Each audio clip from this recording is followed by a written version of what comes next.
evening, everyone. Evening, Mayor. Okay, perfect. I see I think I heard Luke. I see, who else do I see here?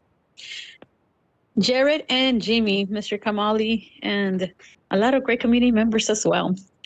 All right, perfect. So, seeing that we have quorum, I would like to call this meeting into order at 7:04 p.m.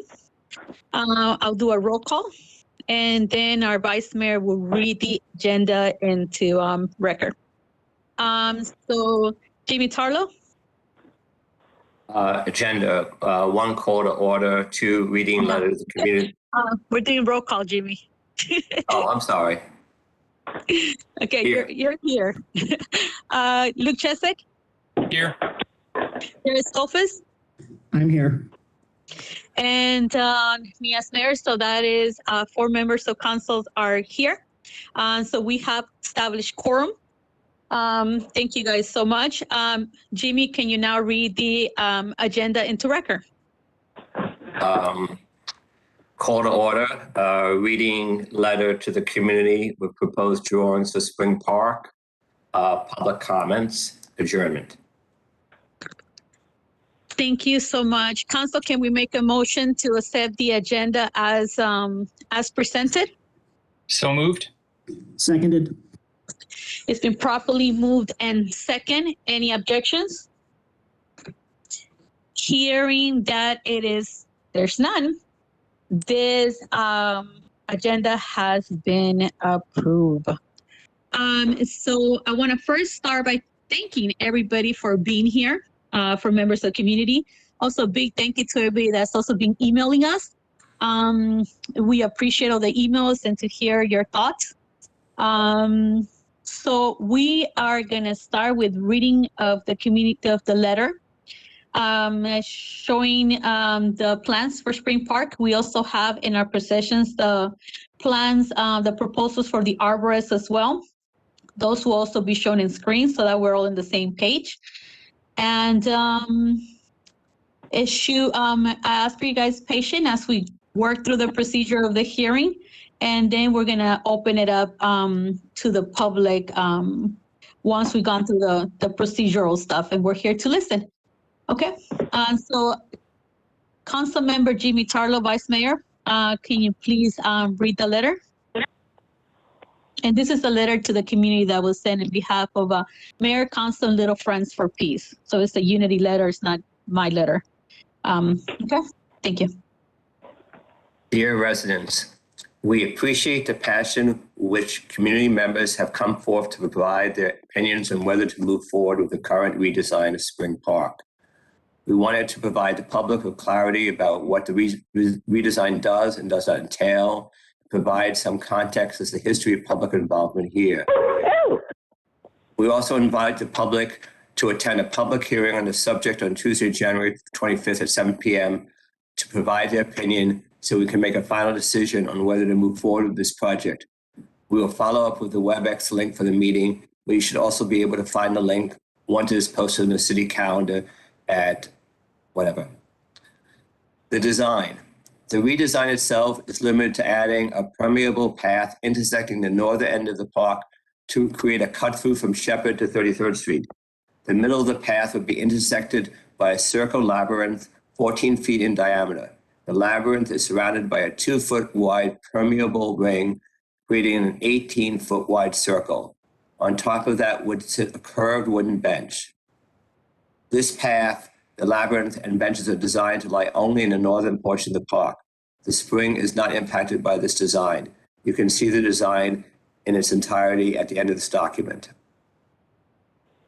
The path is designed to be entirely permeable. While the labyrinth itself will have impermeable features, impermeable pavers with small spacing between the pavers, it will be enclosed with a 2-foot permeable pavement circle where stormwater will be directed. The remainder of the park will merely see more native plantings and spots, which are much better than the turf grass it will replace from a stormwater perspective. It should be noted that the permeable path will make this park ADA accessible. History of community involvement. This project has also had extensive community input through 4 public meetings dedicated to this project along and an agenda item of over 13 other public city council meetings.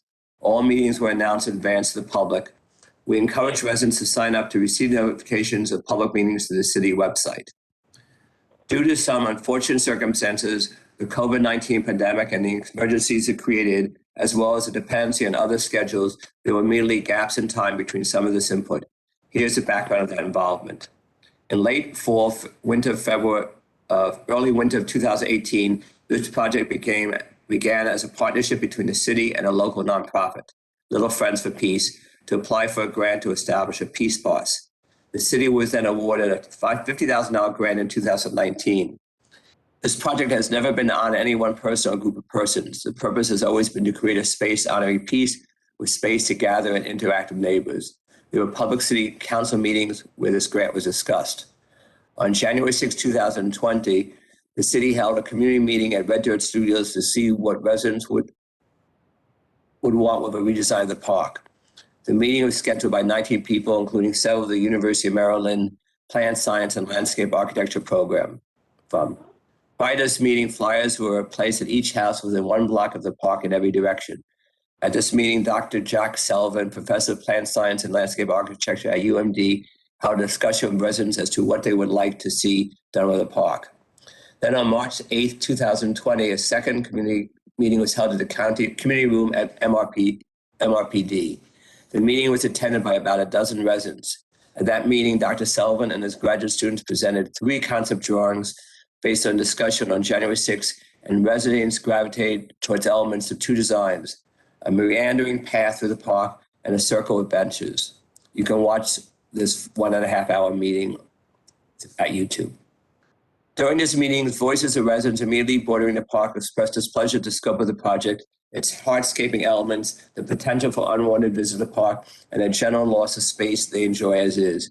Other residents, however, favored turning the park into something that would invite residents to enjoy what is a public space. They felt the current space, while occasionally used by neighbors nearest the park, when unused by the public at large. As we all know, the COVID-19 pandemic shut down the world. Shortly thereafter, the city's attention shifted focus to address this emergency. In the late summer and early fall of 2020, the mayor and council reverted their attention to the project. At this time, the city felt compelled to address the concerns expressed by those who live near the park. As a result, it asked Dr. Sullivan to scale back the design. Unfortunately, that process took some time. On March 31st, 2021, a public hearing was held to discuss a new concept, which eventually turned into drawings at the end of the letter. During this meeting, there was pushback from residents who were now dismayed at the pared-down versions and to abandon some of the design's more ambitious features. That said, it seemed to address the concerns of neighbors bordering the park, striking the right compromise between the residents. From there, the plan was to have Dr. Sullivan take the concept and turn it into a more specified drawing, which turned into the drawings at the end of the document. To get more feedback from residents and give the city a more scaled drawing to send out for a request for proposals from contractors. Unfortunately, another gap ensued. We had to extend our contract with UMD and were reliant on Dr. Sullivan to find some students who could complete the design during UMD's 2021 fall semester. Dr. Sullivan provided the most specified design in December 2021, and that design was discussed at the December 21st, 2021 Public City Council meeting. Residents attended the meeting, including those immediately bordering the park. At this time, the city faced pressure to get an RFP out as soon as possible because the grant is needed city expenditures to begin in March 2022, or we would risk losing the grant funding. The city had one more public hearing on January 4th, 2022. During that conversation, residents could voice their opinion on the matter. From our perspective, the design seemed to be a good compromise between those who wanted more and those who wanted less. The mayor and council then voted in the following legislative session on January 4th to move forward with the RFP. There was consensus to move forward. The project, however, still had one big question mark. Bordering the property is the city's only exceptional tree, a towering eastern hemlock, and the city needed a certified arborist to determine if the design would impact the health of the tree. The last thing the city wants to do is to harm a tree that is truly exceptional. The arborist toured the site on January 20th and indicated the project could move forward if 3 steps were taken to protect the tree. Move where the labyrinth intersects a path a bit further to the northeast. Install a tree fence around the tree's presumed root system where the contractor could not go, and aerate the soil at the fence line to expose any roots that may go beyond that line towards where landscaping will take place. If these roots are larger than 3 inches in diameter, we would alter the design to avoid those roots or reconsider the project. If not, which seems to be likely given the distance of the project to the tree's structural root system, the arborist recommended using a process of root pruning to make clean cuts of these roots. Although this would not leave the city's only exceptional tree untouched, he did state that root pruning can be healthy for a tree in promoting new root growth. We are still awaiting his written report and will share it with the Tree Commission for their opinion before any decision is made. We also want you to know that the city has stated that this was intended only to be the first phase of improvement for the park. Its intention is to continue conversations and explore the possibility of revitalizing the spring itself and placing historic signage in the park. Our $50,000 grant is unfortunately non-fungible, and so this project cannot be swapped for a different purpose at a different location. We hope this helps provide some context to residents. We know that there were gaps in the project's development, and we take responsibility for that. As a result, we hope to see you at our public hearing so that we can hear your opinion on whether to move forward. Regardless of whether this redesign occurs, the mayor and city council have already given direction to the city manager to install a drainage pipe from the well to the local stormwater infrastructure to ensure it does not pool anymore. That work will not impact the exceptional tree. Kind regards, Mayor, Council, and Little Friends of Peace. Thank you so much, Gigi. Lou, can you take care of the plans right now? Melissa, can you put them on the screen and walk them? Sure. Thank you, Luke. Okay, everyone. I'll try to do the best I can here. Jack Sullivan was not able to make the meeting, so I'm going to try to walk folks through the design of the park. Hopefully, you've all seen this and been able to take a look at its elements. I want to direct your attention to the northern side of the park. So you see Shepherd Street running east-west on the northern side of the park. You see 33rd Street on the east side of the park running north-south. Most of the work will occur on the northern side of the park. I don't know if that's the northern third, approximately maybe, of the park. The proposal is for could you zoom in a little bit, whoever has control?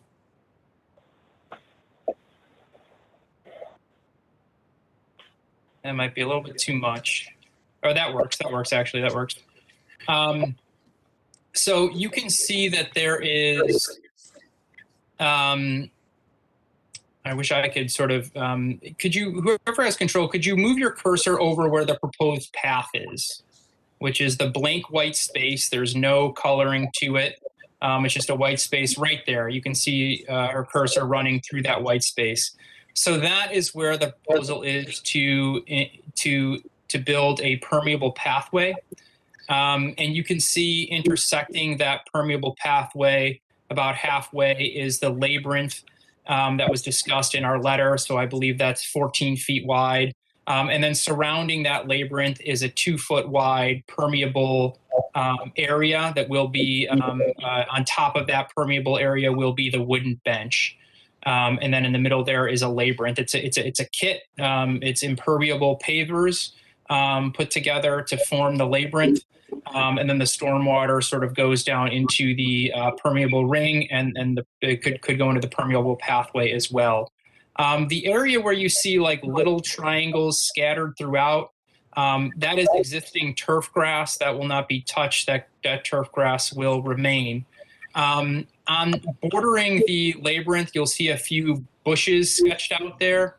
On the southern side of the labyrinth, you'll see 1, 2, 3, 4, 5 bushes. That's intended to be native summer sweet, which is a bush. And then in the to the left of that, you'll see smaller bushes, which are 1, 2, 3, 4 of them. Those are intended to be native witch hazel. You'll also notice bordering the labyrinth is sort of the outline of the city's exceptional tree, which is on the property. Its trunk is actually on the property next door, bordering the park. That is an eastern hemlock, and so in the letter, when we talk about the arborist coming to look at to make sure this design would not impact the health of that hemlock, that is what the arborist was looking at, is whether this design, because it does require regrading, it does require digging 1.5 feet deep, whether that would require, whether that would damage the root structure of that eastern hemlock. And then if you can zoom out just a little bit, just press that minus button a little bit, or you can do that, that works. You can see that there's a few more where I noted the witch hazel under the shade of the hemlock. There's some more native plantings that would occur to the south of that. And if you scroll down just a little bit, there is intended to be witch hazel plantings on the very southern side of the park. So nothing would touch the spring at this point in this phase of the project. Just be that area described. And I think you can keep scrolling down to the next page.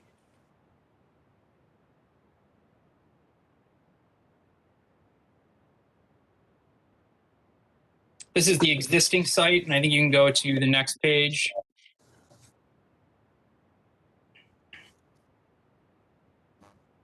This shows you the dimensions of the path, which we have talked about already. You can see the pathway and the labyrinth. It just shows you the design there. All these drawings were at the end of our letter to the community. If anybody wants a copy of these, we can certainly get those to you. If you could please scroll down again to the next page. I think this shows the sloping of things. And then if you scroll down to the next page,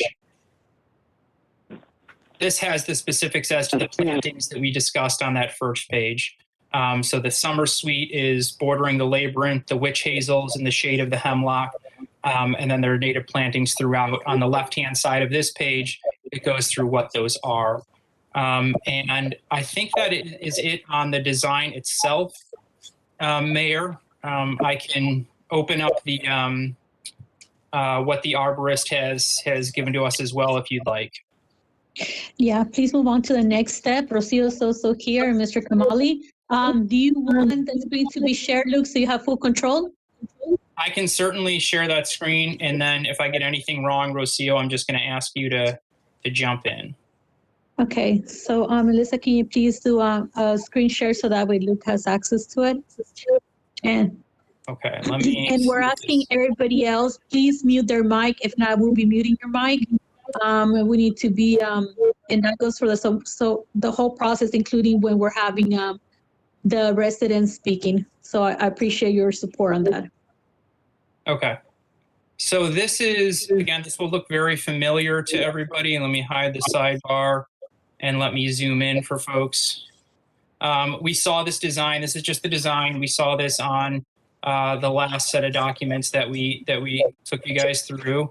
We already reviewed this. This is the important area. And let me zoom out a little bit so folks can see it. You can see the arborist noted the hemlock. That's here with the green is its trunk. And this was so the arborist gave us 3 recommendations for how to preserve the hemlock. Those recommendations are going to go to the Tree Commission for their review and opinion on the matter. So this is the first one of options for how to potentially preserve the eastern hemlock. This blue and green line here, you'll see. The green line, I should say, is a welded wire tree protection fence.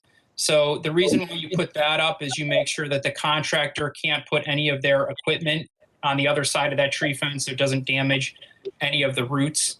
And then that blue line there you see is what the arborist calls is where you sort of you aerate the soil to expose the roots and determine if there's any roots that proceed on the other side of that blue line that you have to, it's a process called root pruning. I'm not an expert in this, I'm trying to explain it as best I can. But that root pruning would, if the roots are small enough, so you don't root prune if they're over a certain diameter, you make a clean cut as you would prune the crown of a tree. And the thought is that encourages additional root growth where you make that clean cut and allows for excavation in that area for the 1.5 foot digging that would be required, or regrading, I should say, for the labyrinth itself and probably some of the pathway there. The pink area here is the staging area. That's where we would say the contractor could put their stuff. They couldn't put any in where the root system of the hemlock would be. So that is, there's also a fence on this, the northern side here to protect the trees that are on the northeast corner of the park. So that is option one. Okay. Can everyone see the, Mayor, can you see the next PDF that I just brought up? Yes. Okay, good. Okay, so let me zoom into this one again. This is option two. So this is a little bit different than option. Can you hold down 1 second, Luke? Because we're getting a lot of feedback from open mics. Melissa, can you go ahead and mute everybody and then unmute Luke?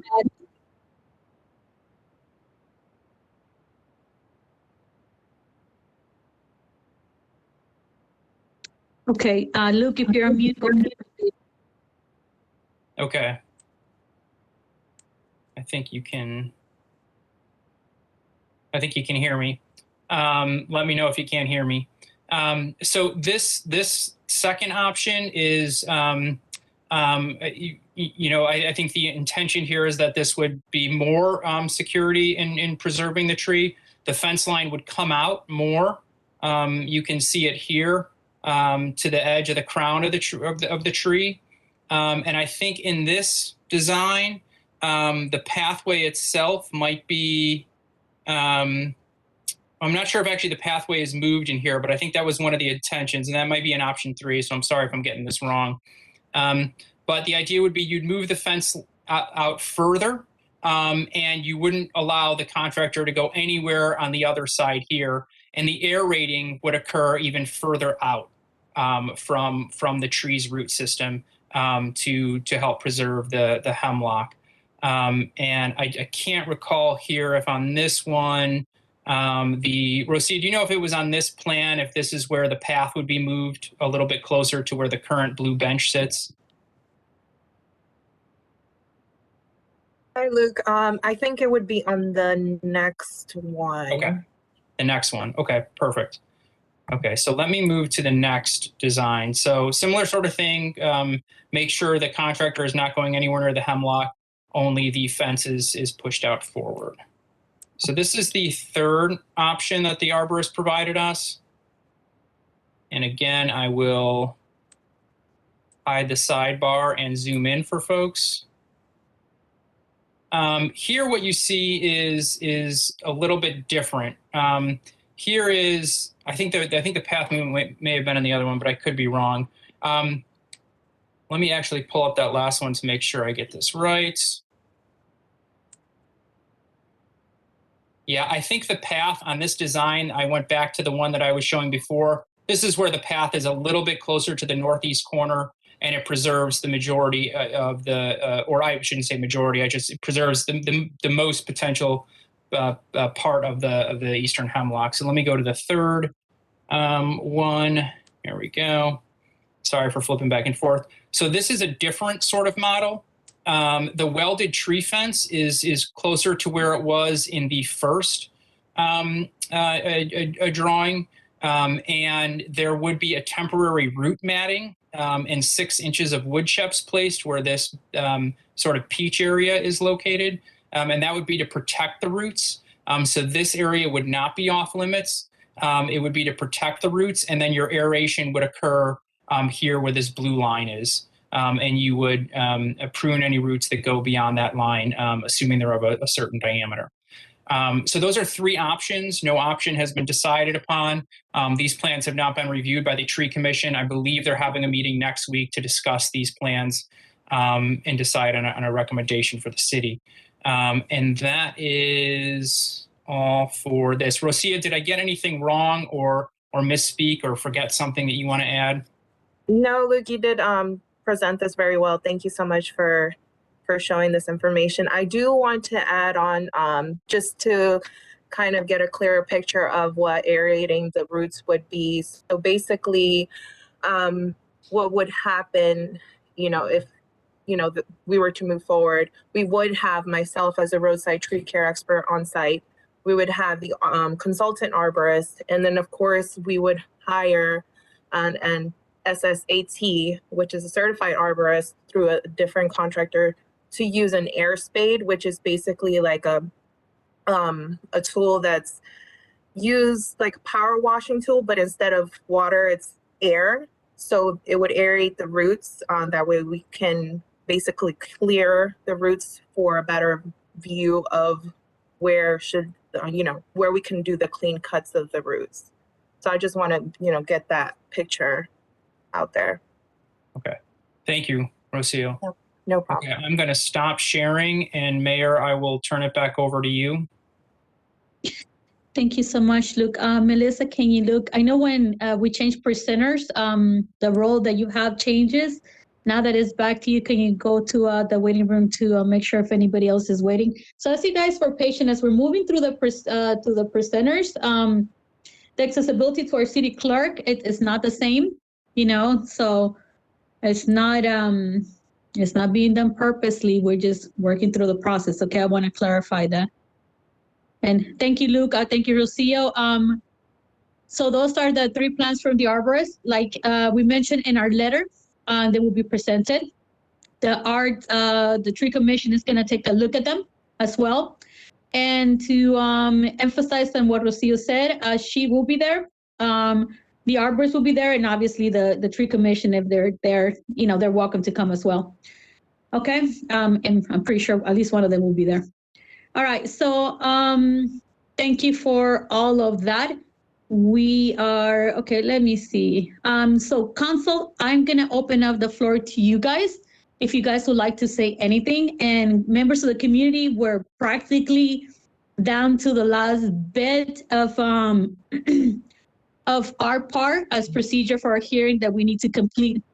Melissa just says there's nobody in the waiting room. So if you're in the waiting room, if you try to get in, go out and come back in, reschedule it, because sometimes there's like a fault process on it. I was a bit stuck earlier, so Okay. I will say council members, let me know if you want to speak. I'll do a roll call. Luke, since you have your mic open, we'd like to speak first. Sure. Thank you, Mayor. Okay. I just want to thank everybody for coming out tonight, for giving their comments. I have a very open mind tonight for what anyone has to say on whether this project should move forward, whether this project should be paused, whether there's complaints about the process, the design, anything. We're really all ears tonight. I just ask that you wouldn't impugn anyone's motives in this process. A lot of people have worked very hard, but a lot of people, both for and against the design, have really legitimate reasons why they're either against this process or the design, or why they're for it. And I just ask that we all respect that. And so the mayor and council won't be making any decision tonight. And I'll speak for myself and just say I'm all ears and willing to listen to whatever anyone has to say. Thank you. Thank you, Luke. Jimmy? Basically, just what Luke said. I'm here to listen.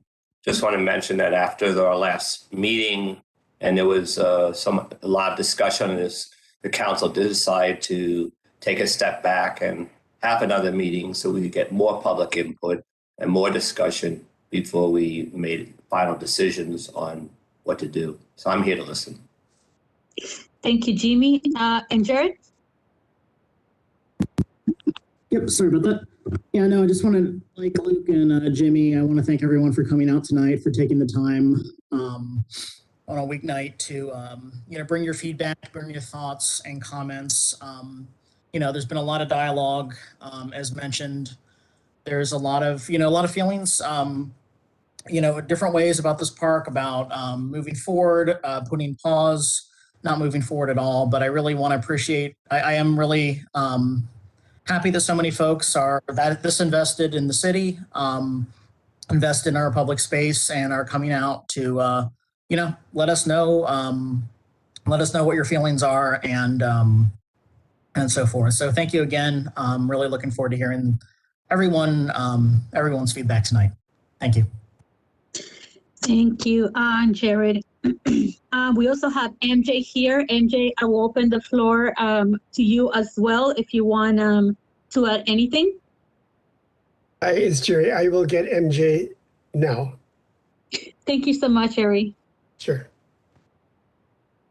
Okay, while we wait for MJ, the next process of this is like we have gotten we got two emails that have asked to be read into the record, along with like a lot of emails that we have received from the community since our last meeting. So I will say my piece and then talk to MJ, right? So thank you, like I said at the beginning, for being here. We are happy that you're invested, definitely in our green spaces. I'll go ahead and read the procedure when it comes to the hearing, when it comes to time limitations, the ability to be respectful to each other, because we are neighbors after all. Then no matter what is decided, we'll still be neighbors after that. So I ask to please be respectful.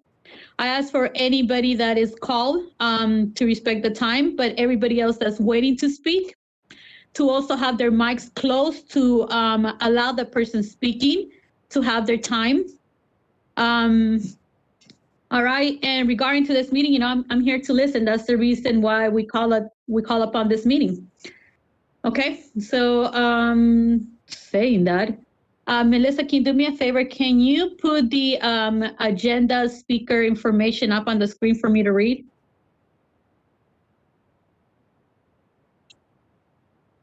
And I see MJ here now. Is MJ here now? Okay, MJ, you have the floor. Okay, is it unmuted? You are unmuted. Okay.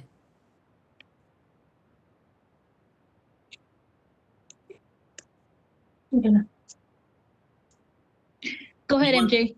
You went back on mute, MJ. All right, you can hear me now. I'm sorry. Yes. That's okay. I'm used to Zoom. I'm used to Zoom. Okay. Hi, everyone. I'm MJ and Jerry Park. Jerry's here too. So I just wanted to give a little background.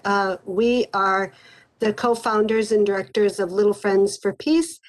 And we have done a lot of peace building and peace camps in Mount Rainier, and know many of you.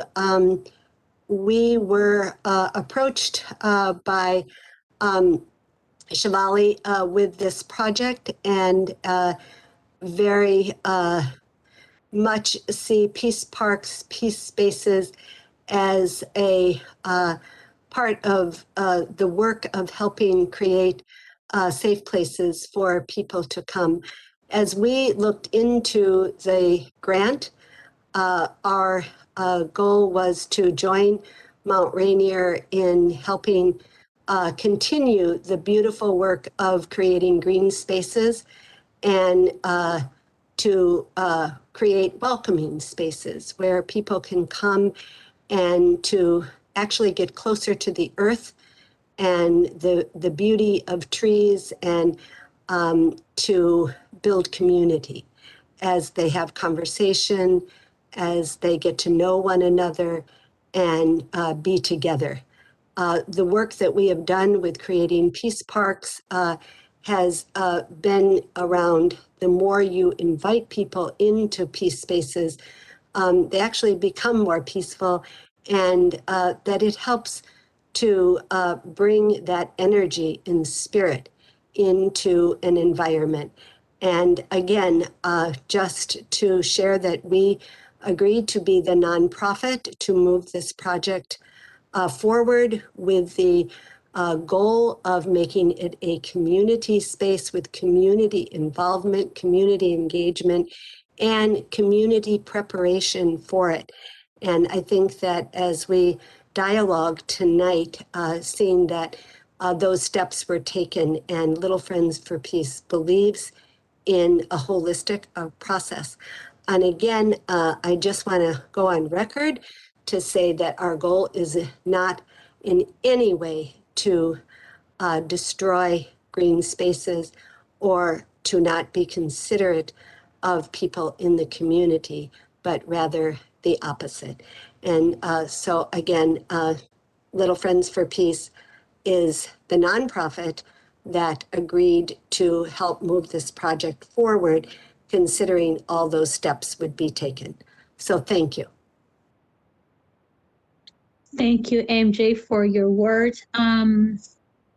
So we, Mark, I know you submitted, Margaret, I know you submitted an email to be read into the record, but since you are here, I need to know if you are resending your time for us to read this email, or you will be addressing your email in your comments if you choose to speak.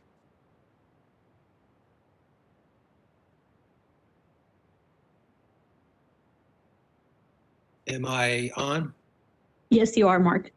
Yeah, I'd be happy just to have the letter read by one of the members of the council. And that's really all I have to say. Okay, Mark, thank you. I just want to clarify the point.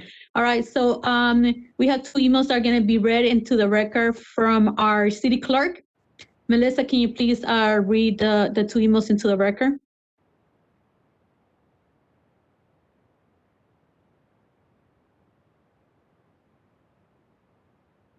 If you're there, Melissa, you're muted.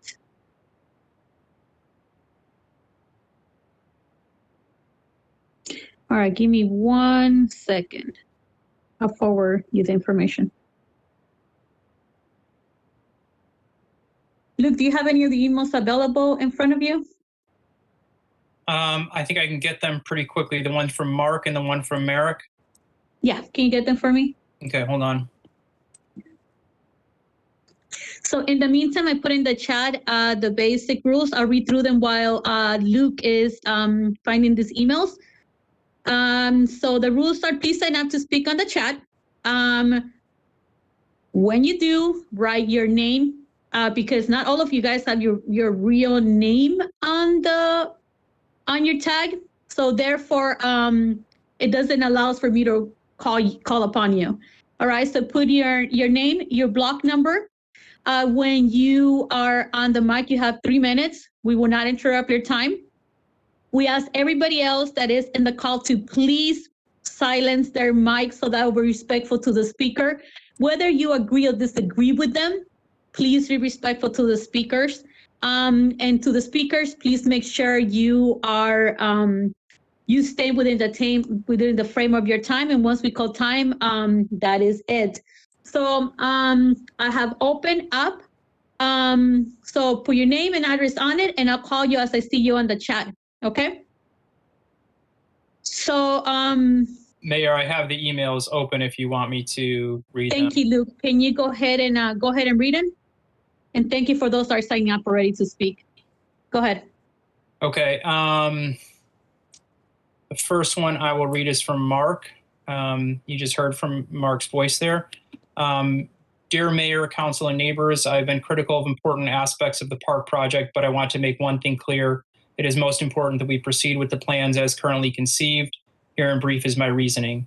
The spring itself in its current state is a mess. Proceeding with the current plans, as stated previously by Council, will be an impetus to do future work to repair, restore, or reimagine the spring. Red herring number 1 is that existing trees will be harmed. Not true. Steps have been taken by the planners with follow-up by an arborist to use methods that will guarantee the safety of the trees, including the hemlock. Red herring number 2 is the charge that there will be excessive pavings. Not at all true. The Peace Circle at approximately 200 square feet would cover less than 3% of the 7,500 square foot park, and it is permeable to boot. The walkway has been eliminated altogether. The plan for the park is 97% grass, ground cover, shrubs, and trees. Red herring number 3, the plan changes will lead to excessive runoff to sidewalks and street. False. The proposed changes will actually keep more moisture on the property than currently is the case because the ground cover beds are more retentive than the current turf. 5, another red herring.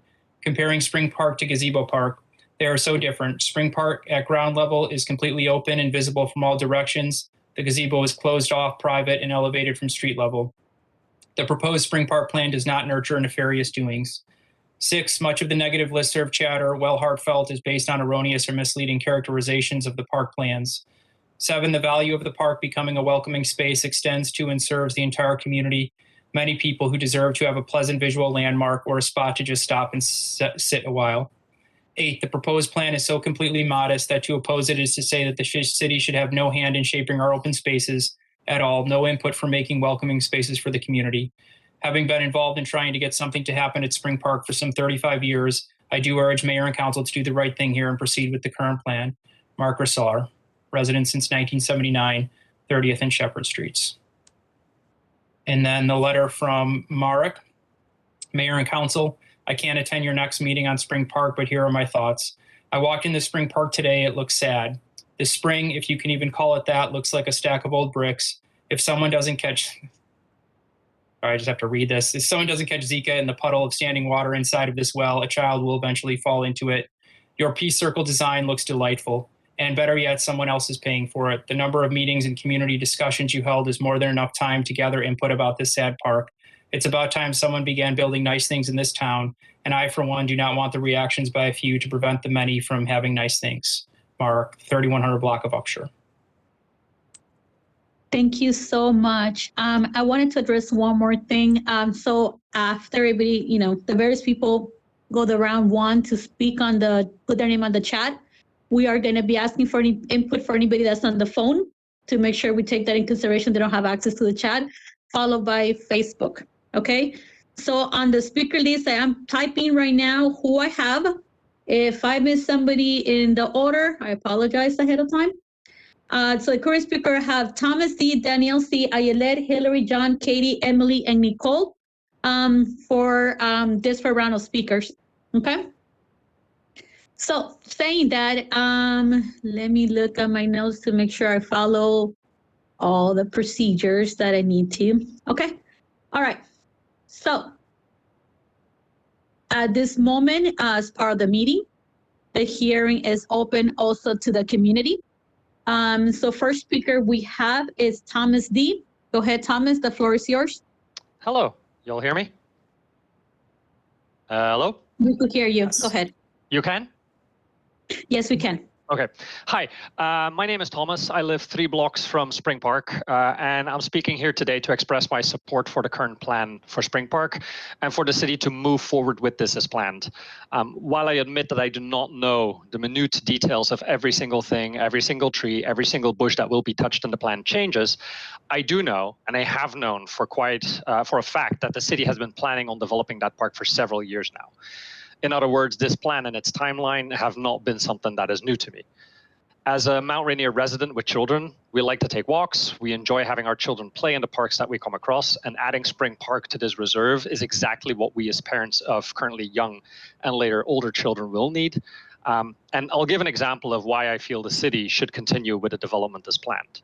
Before actually developing the food forest on 31st Street, that place was just a desolate field of grass that nobody cared about, nobody visited, nobody liked, nobody wanted to hang out in. It was a waste, and it was a waste for a long time. But since developing the food forest, it has become a vivid place, a meeting place actually for people of Mount Rainier. I mean, compare the aesthetics and the liveliness of the space now to how it was before. There's literally a world of difference. It is now a place where people hang out, where people have both organized and impromptu gatherings. It's a place you can tell your friends to come and meet you at because it's findable and a nice place to meet up and hang out at. And literally, ask yourself this. Would you tell your non-Mount Rainier friends to meet up at what is currently Spring Park, or would you rather they don't see the wasteland that it currently is? While I don't live right next to the park, this park is a resource for all the residents of the city. It isn't owned by any one group of people, it's for all the residents. And what I mean is I recognize the concerns of the people who live right next to the park, but they aren't the only ones that are going to be affected by this. All residents have the right to provide input in how the city allocates resources and what it does with its public spaces because they belong to all of us. This plan has gone through that process. There's no need to scrap it, to restart it, to do anything. We've gone through this. And my point is this. The plans for this park have been known to me and the residents of the city for a long while. The plans have been thought through carefully, and they will improve the lives of all the residents in the city. It'd be disappointing for the council to terminate that process that's already been years in the making and has already been thought through deeply due to some brief flare-up of chatter on the listserv. Because if that's how we want to do business, then we'll be revisiting every single little thing every couple of years, and we'll get nothing and we'll get nowhere. Now, I trust the council to do the right thing. After all, that's why we elected you. I shouldn't have to get involved in every single spat or flare-up on some little thing that's been decided already. But here I am. I mean, basically, in conclusion, I support the city's already decided upon plans for Spring Park and for other public spaces and turn them into meeting spaces where people actually want to hang out. Thank you.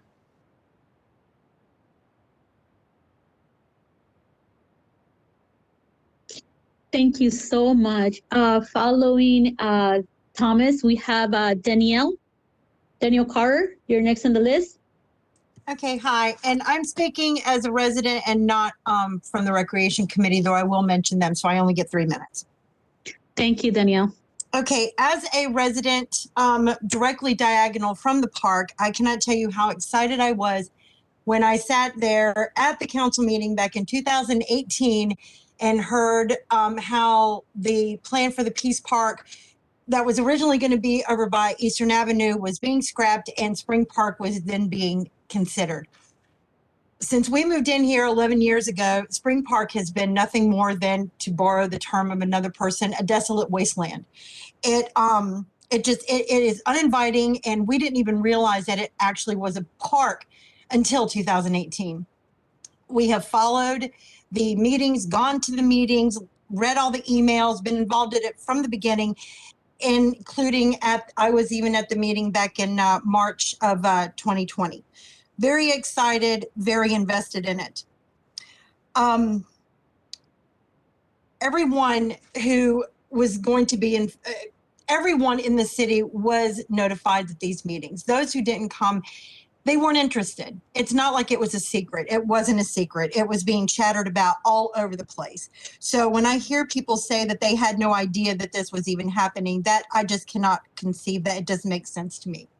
I've watched other discussions about Spring Park that are negative. There was a group 2 years ago wanting to put the mosquito bombs in, or the mosquito cakes in the spring up there. I had to tell them that it was an actual spring. Whether they did it or not, I still don't know. Now, the Recreation Committee did use that park after the city voted to do the Peace Park project. We used it for the Children's Porch Fest to try to get people acclimated to the fact that there is a park here. A lot of the parents whose small children attended that part of the day had no idea it was a park and were actually thrilled to hear that we were going to be developing it. Now, personally, I am a quote unquote tree hugger and I love nature. So if there is at all any potential that the hemlock will be damaged, I trust that the city council and their due diligence with speaking to an arborist to find solutions and ways to protect it will continue side by side with the development of the park, which has been voted on, has been agreed upon. Money has been spent. How much of our tax money has already been spent on this project? So I'm trying really hard to stay focused and not go off on a tangent, but I support 100% the current plan for the Peace Park at Spring Park. And I hope that, to echo someone else already, that our council does not start litigating things in this city by what is being chattered on the listserv. Thank you. Thank you so much, Danielle. Up next is Ayelet. Hi, everyone. I am Ayelet Hines. I live at the 3200 block of Shepherd. My property is adjacent to the western side of Spring Park. The ironically named Peace Park was presented to us in 2018 like a threat.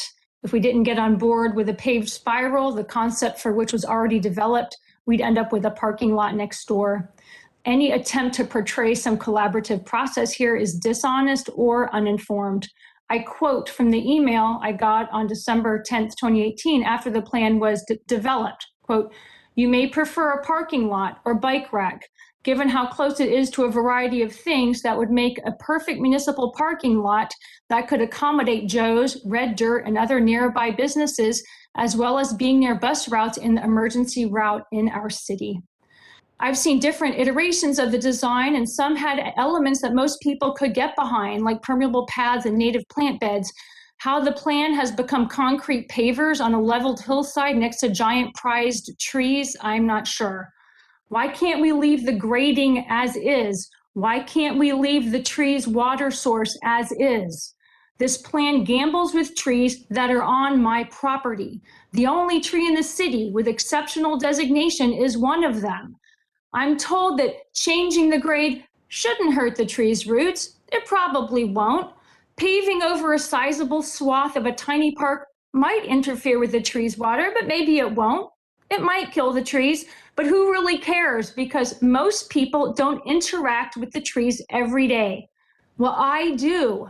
If you kill the trees inadvertently, unexpectedly, it'll be mostly my loss in terms of the inherent value trees bring, not to mention the cost of their removal if this experiment, if this disturbance does affect them. Gamble with your own trees and money. Don't gamble with mine.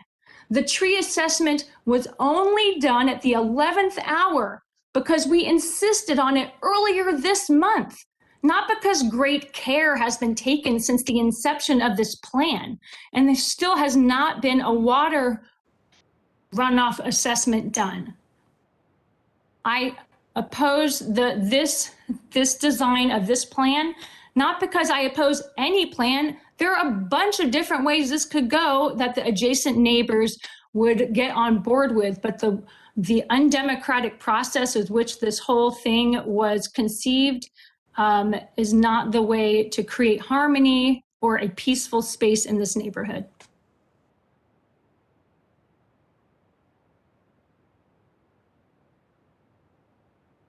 Thank you, Ayelet. Followed by Hillary. Hi, thank you, Mayor Benitez. My name is Hillary Varga. I live on the 3300 block of Shepherd Street. I'm immediately diagonal from the park, and I have attended every meeting related to this park that I've been made aware of over the last couple of years since we moved in. I appreciate the opportunity for us to have this conversation as a community, and thank you to the council for giving us this space.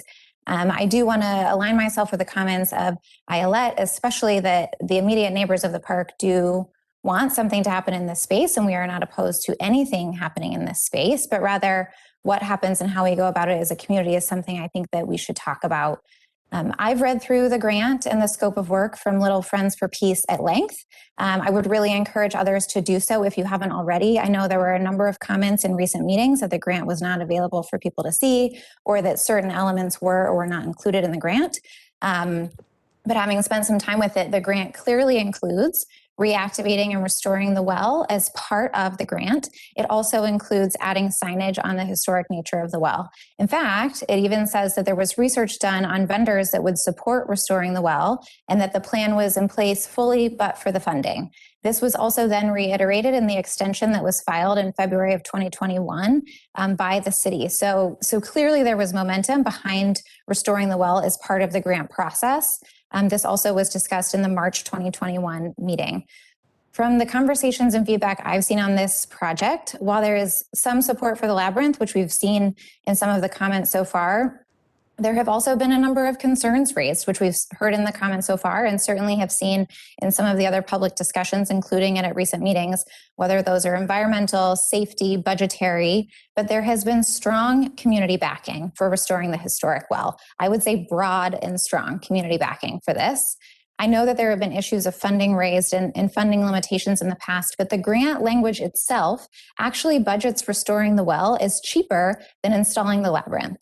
So I'm here to ask that we extend the grant again. We've extended it for over 2 years. I think that we should extend it again and reconsider the scope of this project to be aligned with the broadest community interest and budget availability. Thank you for your time. Thank you so much. Next on speaker doc, John. Thank you, Mayor Benitez. Look, I don't even know what to say. The people who are saying that this was a fair or democratic or community process are not telling the truth. My wife and I are deeply involved in the community. We received that email with the intent of keeping us from opposing this project, and it worked. It suppressed our involvement in this project for years because I trusted the person who sent that email. I trusted them that the alternative to my plan was a parking lot next to my house. So we did not organize our neighbors, whose concerns about it I support. We would not be in this room in this condition if our participation had not been suppressed by a threat of a parking lot next to our house. It's embarrassing, it's shameful. The project has been done the backwards of community organizing, which is to go to people and say, there's this space. What would you like to see there? What would make your lives better? Instead, it was brought to us as this project, which unsurprisingly looks like the project that people wanted, who were organizing it, who brought this threat to my doorstep, that there would be a parking lot next to my house if I did not support their plan. I'm speechless. Is this the kind of community that we want, where people push their projects forward with threats? I'm speechless. I really don't know what to say. I'm amazed. And I'm amazed that people sit here and say that it was a democratic participatory process when it was begun with threats. I'm amazed. Really, what kind of community are we trying to be? I'm speechless. I really don't know what to say to you. That's all I have to say. Thank you, John. Next on the list is Katie. And if you guys are following the chat, I kind of been putting the names of the people that are on the list of speaking, so that we don't miss anyone, okay? Katie, the floor is yours. Hi, I'm Katie Huffling, and I live on Shepherd Street between 29th and 30th.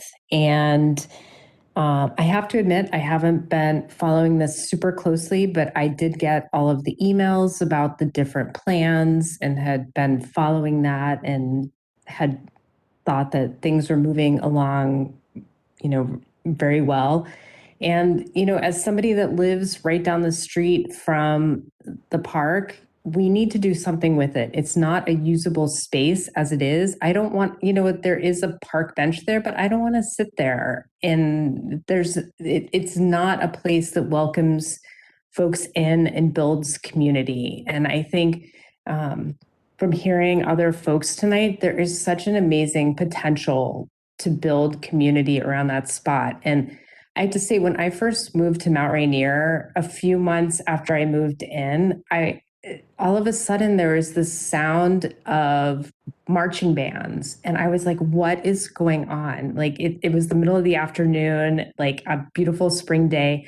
And it was a peace parade. And it was so beautiful. I don't have children, but we saw the kids from the elementary school walking in this peace parade. And it was such a great representation of what this town is about. And to have a peace park right down the street from the elementary school, I just think it's a really lovely place for kids and families to think about the values that are so prevalent in our community. And I think this type of fighting that's been going on around this park, it really saddens me. And some of the comments that were made on the listserv, especially about how there might be strangers coming into the park or folks that we don't know, it really saddened me that those types of comments would be coming around something that could be really beautiful and community building in our neighborhood.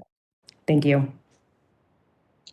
Thank you so much, Katie. Next on the floor is Nicole. Nicole, the floor is yours. Hi, thank you. Yes, this is Nicole Clem. I live on 31st Street between Bunker Hill and Perry. I just want to say that I enjoy the public spaces in Mount Rainier. And, you know, in general, I trust that the council and the community will do a good job of, you know, making good decisions about developing and improving public spaces.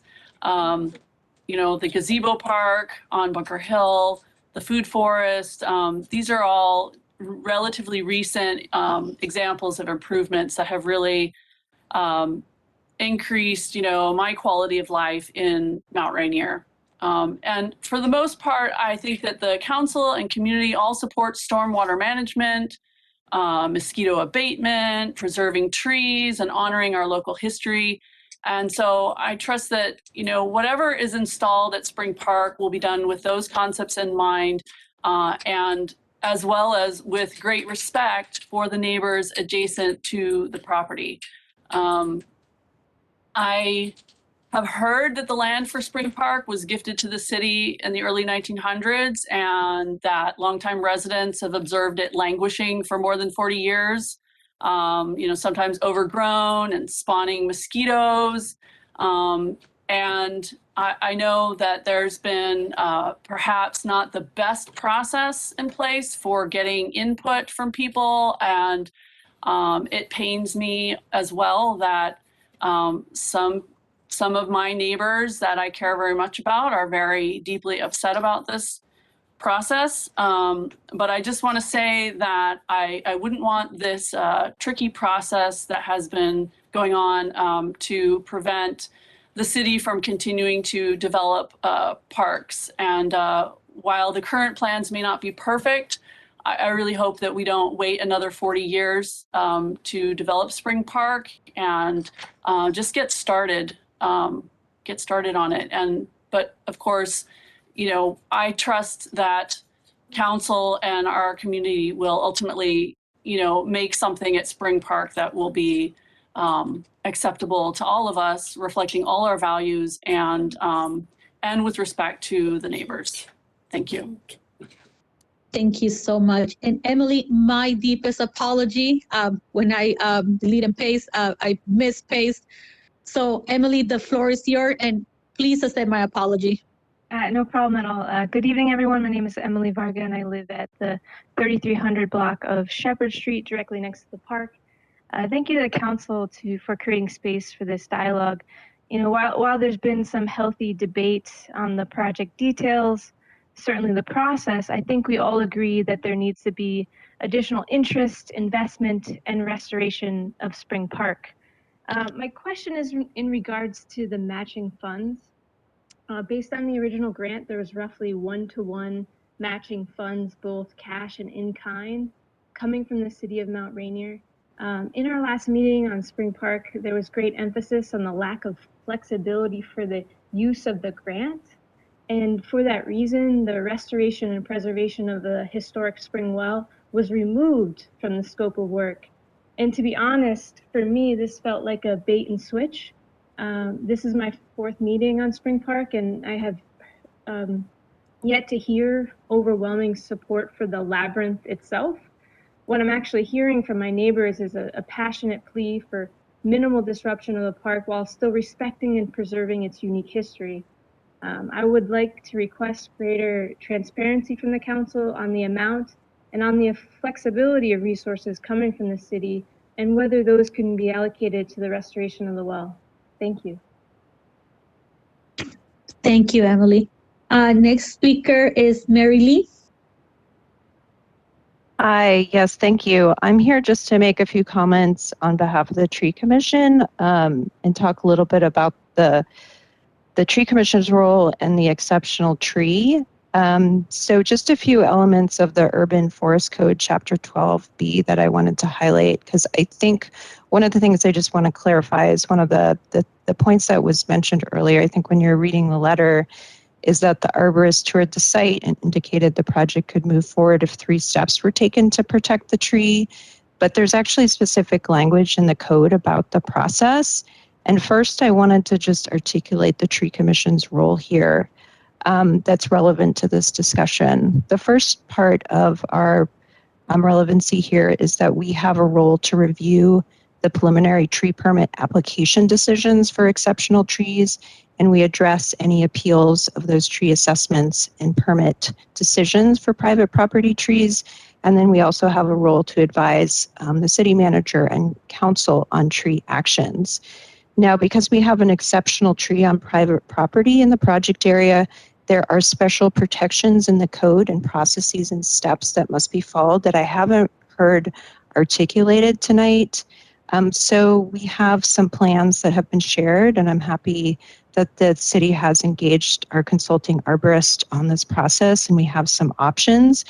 But once an option is chosen, I believe that we need to have a tree assessment that will be required, that's required in the code. And within that tree assessment, usually there's a recommendation on whether a permit is required.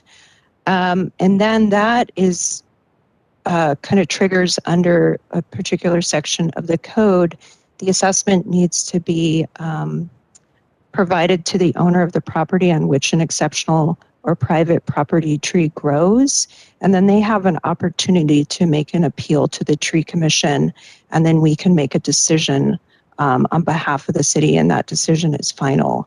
So there's some parts of the code that I think really need to be explored here that I haven't heard discussed related to the exceptional tree in particular.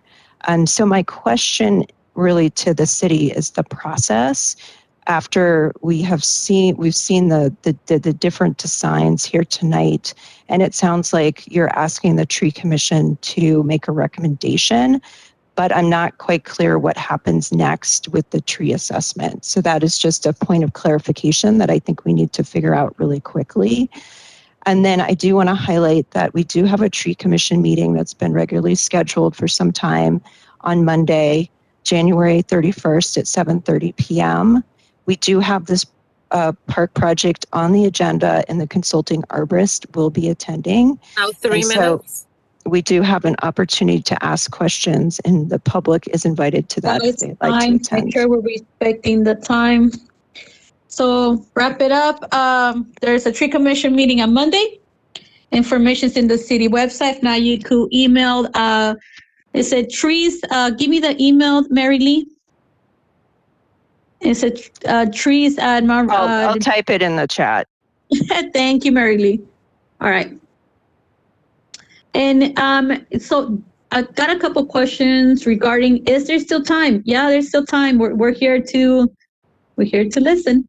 So we just had Mary Lee speak. Now I have Teresa, followed by Robin, Art, and Sam. Go ahead.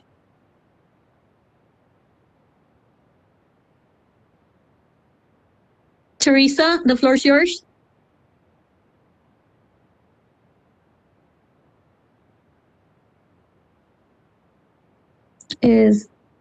Teresa is here.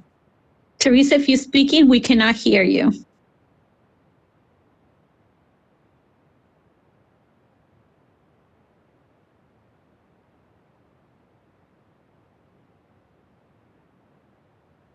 Okay. Okay, Teresa, we'll put you next after you log in. Okay. So I have Robin next, and once Teresa joins back in, she'll be the next speaker. Go ahead. Hi, Mayor and Council. Thanks so much for having this special meeting.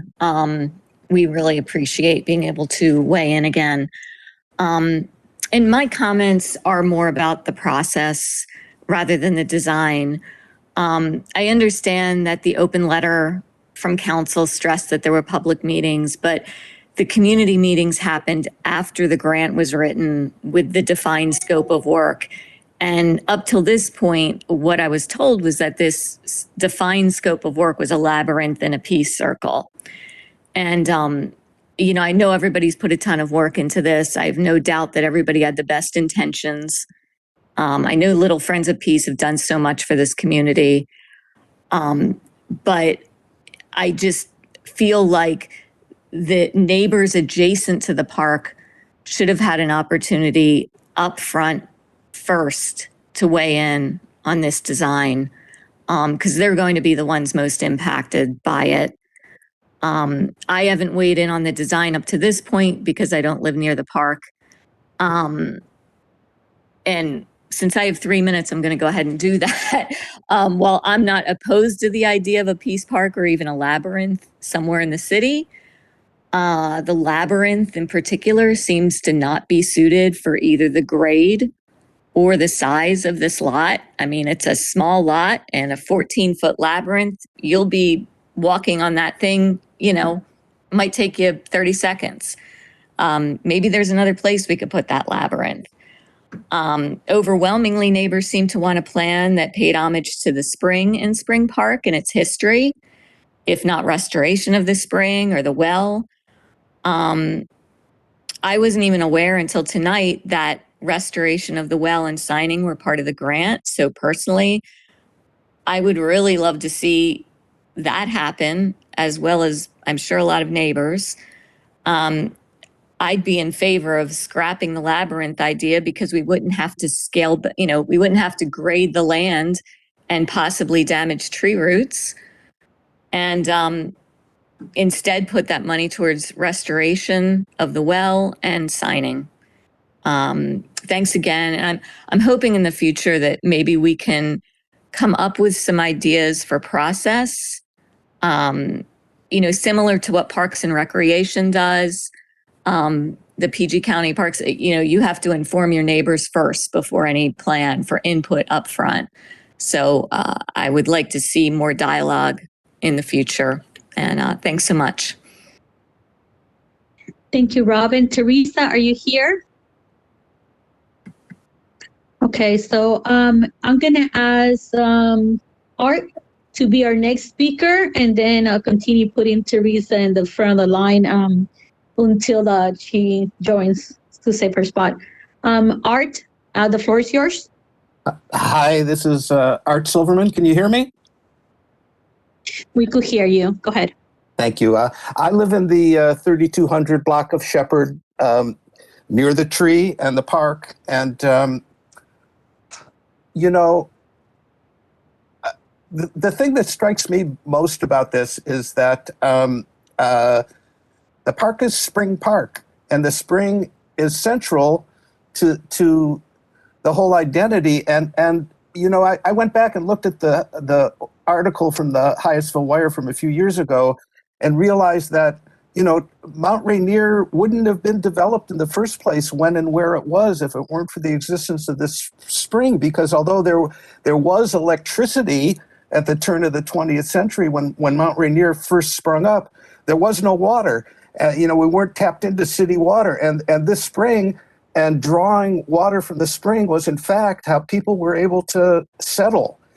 And, you know, I find that very important. And also just the whole idea of, you know, we live in this water environment, and, you know, this spring goes down the hill, and then it goes down and it winds up in the Anacostia watershed. And I just don't see any of that reflected. And again, you know, the labyrinth thing, honestly, I don't understand. I just feel like the outstanding features of this property are the spring and the history of the spring, and then this tree that you know, I see every day. And you know, these trees that are several hundred years old, they could be surprisingly fragile, and I don't feel reassured that this what apparently is 11th hour interest in the interests of the tree are necessarily going to be reflected, and that once this grant starts and there's a plan and it's moving forward, I don't have much confidence that the spring is going to be taken care of at a later date. To me, I would be happy if funding for the project to move forward and contingent on funding being available for doing something about the tree and the history of the tree, because I think that's something that people would be very interested to know about, the history of their community and how you know, water is essential to life, and we're ignoring what's maybe the biggest positive point about the whole thing. Thank you. Thank you, R, followed by Sam. Hi, thank you so much for giving me the opportunity to speak and for having this meeting. I just wanted to say very briefly that I support the proposal as it's currently conceived. And in particular, I really support the city and the council's efforts over the last several years to make the public spaces in the city places that are inviting and used by members of the community. And I think this is a proposal that that will have some of that impact, and I look forward to that. I had some reservations hearing about it for the first time. Hearing about the questions about the tree, and also hearing about questions about runoff and additional impact that might have. But I found myself very reassured by the letter from council explaining the measures that have been taken, especially around the tree, and also around the water question. And I think that it's a very suitable use for the site, and I hope that the proposal is completed, and I look forward to visiting it once it has. Thank you. Thank you so much. And Teresa, are you here? Teresa. It looks like she's in the waiting room, I think. Is this a different Teresa in front of me? There's a Teresa in my screen. Is that a different Teresa? I think she's on twice. She's once on her computer, and then on her phone or some other device, she's in the waiting room. Okay, that's what it is, because it's showing in the screen that she's here. That's why I keep calling on her. Melissa, can you look at the waiting room to see if anybody can you let Teresa in if she's there? If not, she's gonna have to log in and come back in.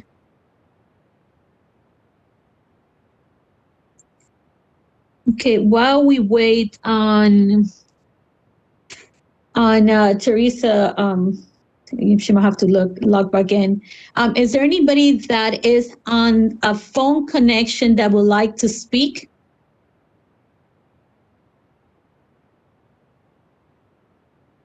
All right, hearing none. Is there anybody on Facebook making comments that would like their comment to be read? Melissa or Jared, nobody on Facebook? Okay. I want to make sure very clear that everybody that's been asked to speak, just like the other meetings, has had a chance to speak, unrestricted for the 3 minutes, uninterrupted. That is important because I have heard that there's some in the community saying that we do not allow opposition to speak and that we have selected who speaks. But I will make it very clear. We are allowing anybody that wants to speak in this project to speak their 3 minutes and state their piece. Not only that, council@mountrainiernd.org is our email. That gets the email to the 5 of us, or 4 of us in this case. And we have been reached by various community members as well through the method. All right, Teresa, are you here?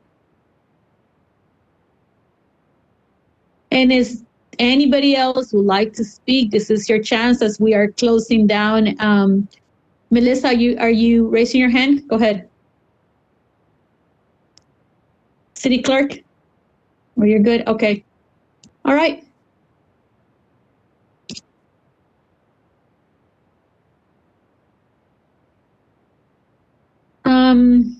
So nobody from Facebook, nobody on the phone, and Teresa is not here. There might be problems on the other side. Okay, Jimmy, go ahead. I just want to make a couple comments. I know this is going to be discussed again. I really appreciate it and an open mind. I wasn't on council, and neither was Jared in 2018, and also some of the discussions on the thing. So I just want to say, I'm not personally, kind of committed to what done originally, what was proposed. And I'm looking at this like a fresh start. Is this something we want to do or don't want to do? And is this a good project or not? And the fact that we have money for the grant is an additional plus. This is just mine, but not not exactly that, we're committed because of that. And the second thing I just want to say is, I think I'm committed, to restoring and doing what we can, being one of the historians of Mount Rainier. Brian Nedler is the real historian, but helping him out, we're committed to doing whatever we can and trying to spend whatever money necessary to make the spring, a historic, landmark in our city. And so I'm not sure the two are counter to each other. The third thing I want to make sure is that, about the tree, and this is my comments, I think we have to kind of listen to the professionals about what can and cannot be done about the tree.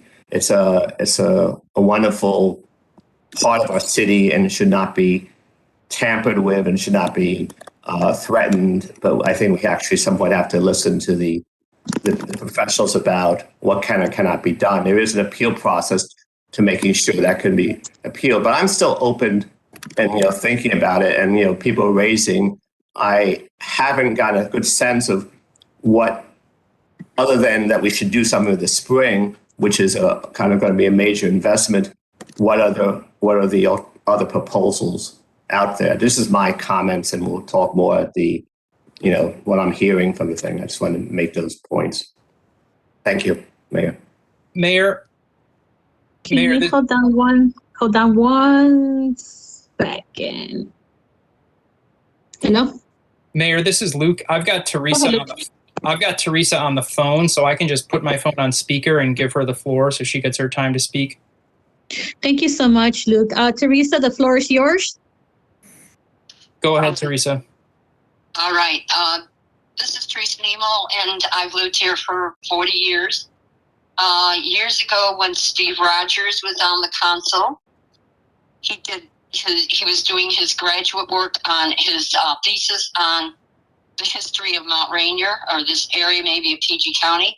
And he always talked about this this spring here being one block off Bunker Hill, which was the road to the Indian Path and the George Washington to go to the Laurel Mansion when you go to dancing out there. And that he always wanted to have a dig, an archaeological dig. And the spring water probably helps this hemlock, because I've done so much reading on the eastern hemlock. It grows at, about 2.5 inches a year? How many years would it take to duplicate this tree here? For an arborist to say it shouldn't is, to me, too iffy. That tree needs to be there. And if it isn't there, it's so close to the wall of the neighbor that when that root and that dies off, it's going to crumble their wall. I mean, there's a lot of implications about what's going on if we change it. And I'm irritated that people are calling it the Peace Park. It's Spring Park. It's part of our slave history. We could use it as a learning thing. This spring was used by the Clemsons that did Clemson University when they were here in Congress. To take a chance on messing all this other up, and the tree, even by playing with not redoing the whole spring. But I think it's important to remember our history. And the spring should have more of the history of Mount Rainier and our history with slavery. When I moved here, my neighbors bragged about being able to do citizen's arrest if a black person walked down the street. I think part of it was to intimidate me. My kids were minorities. They were terrible to me. It was horrible. It's not that long ago. It's 40 years ago. My kids don't like coming back here because of the bad memories they have. We need to have some good memories and learn our history, our real history. And I'm hoping you all think long and hard, and that labyrinth has got a lot of impermeable cement. How do we know how any of that's going to upset this? Steve Rogers always wanted to get an archaeological dig because this is one of the few places that there's never been anything built on it. So before you mess up the possibility of what could happen here, please look at it much more seriously. And see if he's confined. I don't know where Steve Rogers, people may still know where he is. I never know if he got his PhD when he was on council. I love listening to him. Every once in a while he would talk about what he was doing in his personal life as far as the his studies. And he talked about this Indian path, like Bunker Hill went from George Washington all the way down to Now 3 minutes. Thank you, Okay. Teresa. All right, thank you. Bye. Bye-bye. Okay, Mayor. Oops, sorry, I was on mute. I said, thank you so much, Teresa, and thank you, Luke, for making sure the connection went through. Yeah. Okay, so there is one more person that would like to speak, that is Shivali. Shivali, the floor is yours. Hi, And if can you all hear me? Yeah. Okay. Hi. So there's a lot that I would like to say. I was I was on council at the time, and I was the person that originated and led this project until I left council. And I think it originally started with a sense in the council in general, not just with me. I love that while I was on council, I learned a lot from my fellow council members, not only about topics that I then went and did research on, but then also just about the kinds of values that they bring and the kinds of, and I've learned not only from them, but from so many other residents that I had more of an opportunity to speak to in my position as a council member rather than as just a neighbor. And I feel so privileged to have had that opportunity. At the time, we remember May of 2018 is when Brian Nedler and I worked on getting the goats to Rogers Park on Eastern Avenue. And this was, so there was intention to do more with that park. There is more intention to do with that park, but I mean, neither of us are on council anymore, but the point is that this was part of a time when we were all trying to sort of work on thinking about how to activate the spaces we did have, right? So there was movement with Memorial Park. We did something with Rogers Park with, all with a plan to keep going.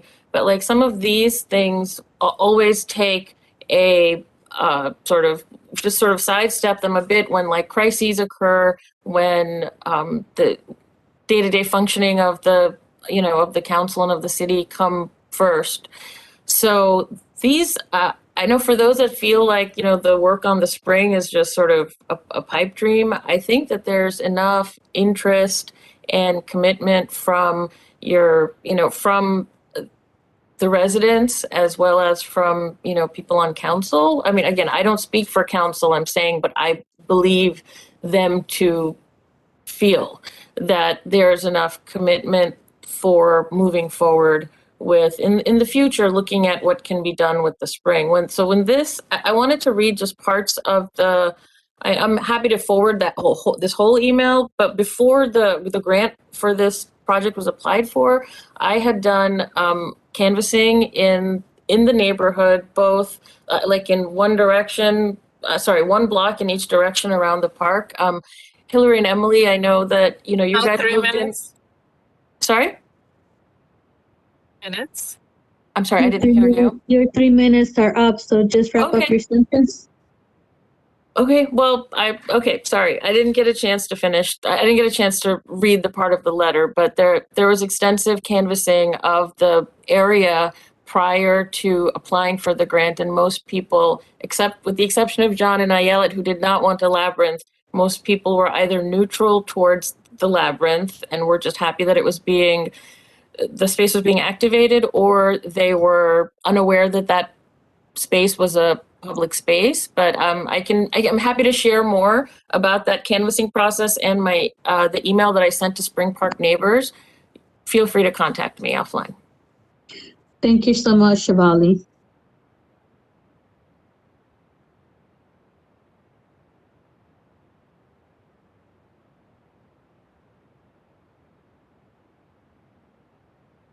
Oh, my apologies. Thank you so much, Shivali. Jared and Luke, since Jimmy had the floor, I'm opening it up to you guys as well. Any final remarks or anything else to add? Yeah, I mean, I just want to reiterate what I said earlier. You know, I really appreciate everyone taking the time on on a Tuesday night for an hour and a half, and both to hear about the process and history of this, and also to provide your input. You sound far away, Jared. Oh, I'm sorry. I will speak up. So no, thank you for everyone for coming out and for your thoughts and comments.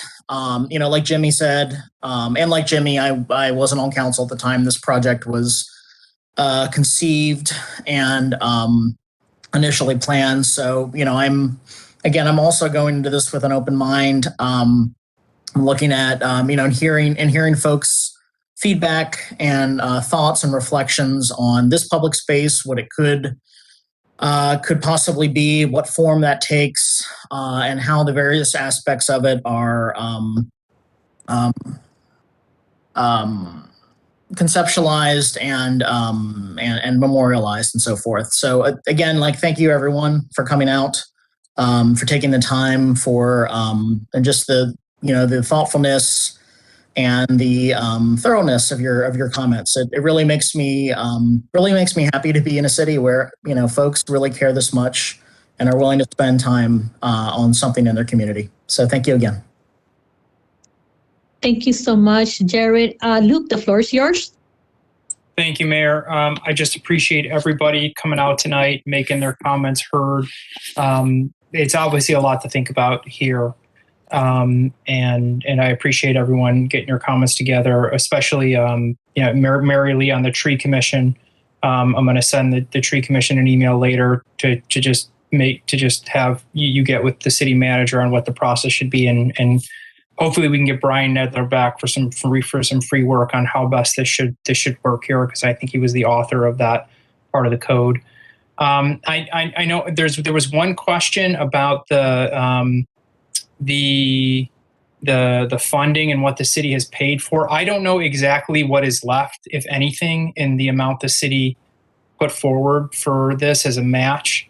I know we paid Jack for his work, and I know staff has put in time. I don't know the specifics of that or what is left there or not. So I just want to know that work has been spent on that, and that the work of Jack Sullivan and his group was not free. So I just wanted to answer that question. Feel free to send questions to us that you want answers to as well. And just thank you everybody for taking the time out to give your opinion. Appreciate you. Thank you. Thank you, Luke, for your remarks. I guess I will say a couple of things. Mr. Kamali, do you have anything else to add? I want to make sure you, as our city manager, also has the floor in case. Mr. Kamali? All right. Okay. Yes, Mayor, can you hear me? I could hear Mr. Kamali. No, I just want to say thank you to everybody for, attending this meeting tonight. And I've learned a lot from them, and I appreciate all their comments, and definitely will be in touch with them. All right. Thank you, Mr. Kamali. So thank you everybody for coming. I know it's a Tuesday night and we all have a billion things to do, but it's important that you guys came and you guys let us know, as well as everybody that's been emailing us, their thoughts and concerns and their questions, as well as their enthusiasm to make sure that this is a space that's activated. Okay. So we'll start with that. There are no more extensions on the grant. This cannot be changed for another location. We have exhausted how long this grant could even be extended. And part of the reason why they were kind enough to extend it as much as they did was because of COVID, but a lot of these grants are like, you have a year to get them done, maybe a year and a half, and then you're done. It's a small enough grant that, so regarding Jack and his team, we had it to extend their contract, and that's how like the final drawings came about. If we decide to like hire them again, it's not a for sure deal because it depends on him being able to gather students to be able to do this project. Keep in mind that they have various projects that they're doing with various groups. They extended the ability for us to do this out of like the care and appreciation they have for the city, but they went beyond and above what their requirements were. So it's not a simple Jack and his students could get this done and we're done. I mean, the last set of drawings took quite a bit of time because, you know, they had to try to get another group together. But I will say thank you to everybody for being here. You heard all the information. The tree commission emailed. It's trees@20712.org. Brian Nittler is part of the tree commission, so he's not going anywhere, but he has also made himself very available when it comes to like helping and supporting the city, and we're thankful for that as well. Brian and the whole entire tree commission as well. So thank you everybody for coming, and I would like to make a motion to adjourn. Council? I'll second it. So moved and second. Thank you guys so much. Any objection? Hearing no objection, this hearing has come to an end. Thank you guys so much. And thank you staff for your great work on doing, pulling those together and with the, you know, in your everyday work. Look, thank you for also like for gathering a lot of this information and leading the efforts. It's very appreciated. All right. And thank you for everybody involved in this project. Have a good night. Good night.